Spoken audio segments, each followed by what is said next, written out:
All right. Hello, and welcome to this episode where we're going to talk about navigating and working through panic attacks. For those of you that don't know me, my name is Matt Cotty, and I'm a licensed clinical social worker and the founder of Restored Minds and creator of the AAA Response. So, I want to talk about panic attacks in this episode because it's questions that I've been getting a little bit, and I thought it'd be a good topic for the episode today. And before we dive in, we just really would appreciate your support by liking and subscribing, as well as leaving a comment and review, because it just helps with the algorithm of the show. So, when it comes to panic attacks, you know, um, really kind of just to explain what that's like, it's really when if you had to kind of rate like the levels of anxiety from like a low level anxiety of like, hey, I have to give a presentation at work to, you know, um, maybe I'm feeling, anxious about a date that I'm going on, or all, like when you're talking about low grade anxiety, like a panic attack on a scale of 1 to 10 is like, a 9 or a 10. So you're talking like a full body sensation of you feel your heart racing, you might feel sweaty, you might feel heat, just kind of rushing, but you just feel a huge amount of energy surging in the body. So you essentially your nervous system gets very activated. And navigating that experience is scary because a lot of times what happens is panic attacks can just onset out of nowhere. They can onset when you're driving, you're at a restaurant, you're just sitting at church, or whatever it is, and just kind of onsets. And that experience, it will can last a various amount of length, right? There's no real like defined period of how long it's going to last, but eventually it calms down. And then what happens a lot of times is people get afraid about having a panic attack again, which is where things like panic disorder, things like agoraphobia set in, because the fear of feeling a panic attack again or having that experience is often very, very terrifying to people. A lot of times when people have panic attacks, they actually end up in the emergency room because they think they're having a heart attack or something along those lines. So when it comes to working through panic attacks, the one thing I would say is, again, let go of the labels, right? I know like this is not, uh, advice that's looked highly upon when it comes to like, a lot of the medical practitioners, and people in the field of OCD and anxiety. But, you know, the labels often scare and bring more fear into the situation. And you start saying I was having, panic attacks. It's not that and I'm not telling you not to say that no, I'm not really having this or anything like that. No, I'm not saying to deny it or anything. What I'm saying is just let go of like labels. It's like really shifting to calling this experience energy, because that's what you're experiencing. You're experiencing a ton of energy in the body.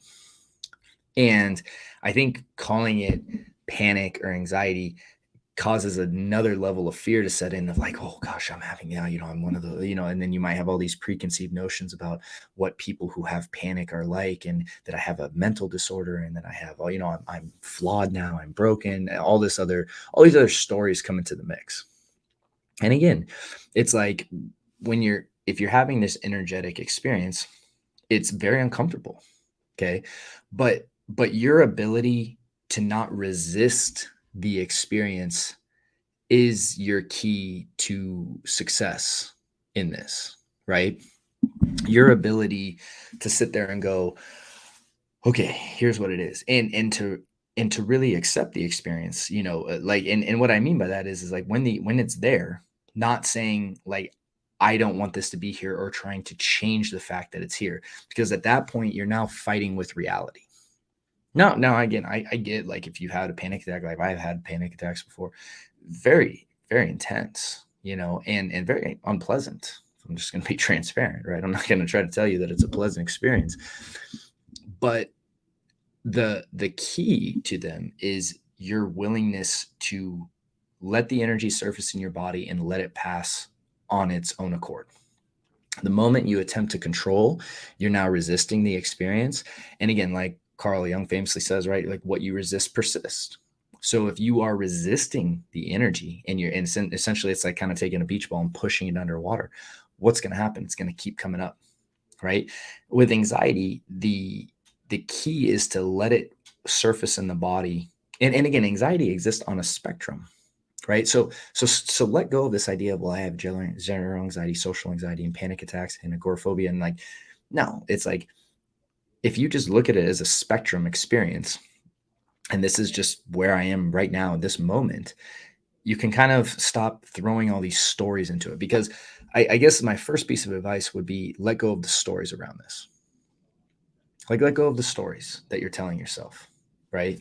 And let go of throwing disorders on, and like labeling yourself, especially when it comes to anxiety. Because again, what we're talking about is just stress in the body. Now, a panic attack is when just a huge surge of stress surfaces. And again, I don't know if it's the body really just trying to, like, hey, we have a lot of stress in the body, we need to get rid of this.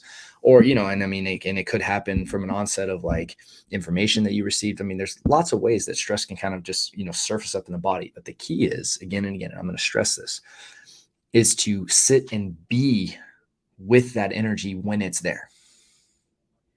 And your job is to kind of sit, like, so Dr. Claire Weeks, right? You always talked about this idea of floating in the midst of the stress energy.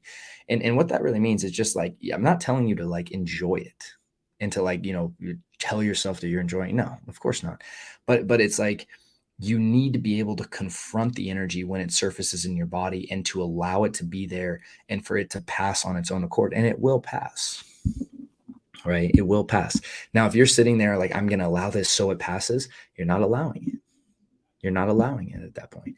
I'm talking about, you really need to be like, all right, I'm going to allow my body to do whatever it needs to do right now. Because right now it's sending up a bunch of energy.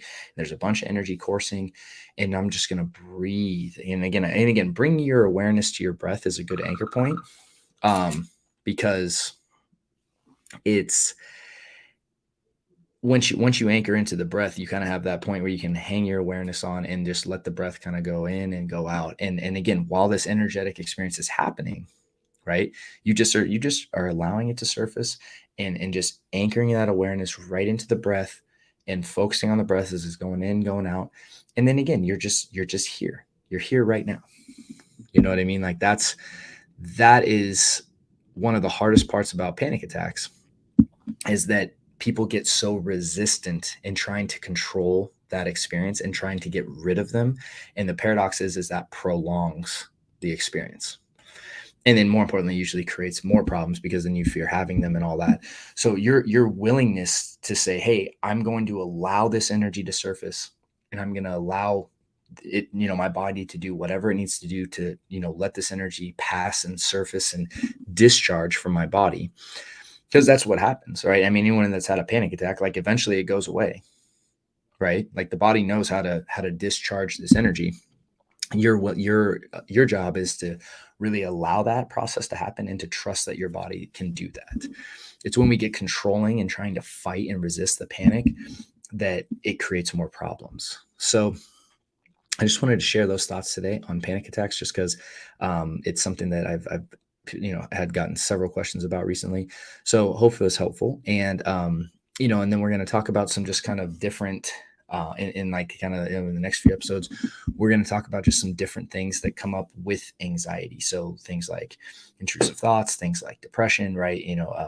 And just kind of like secondary experiences, so to speak. So yeah, I'm excited to be diving into that. And with that said, I wish you guys a great weekend, or a great week, I'm sorry, as always. And look forward to seeing you on the next episode. See you guys soon.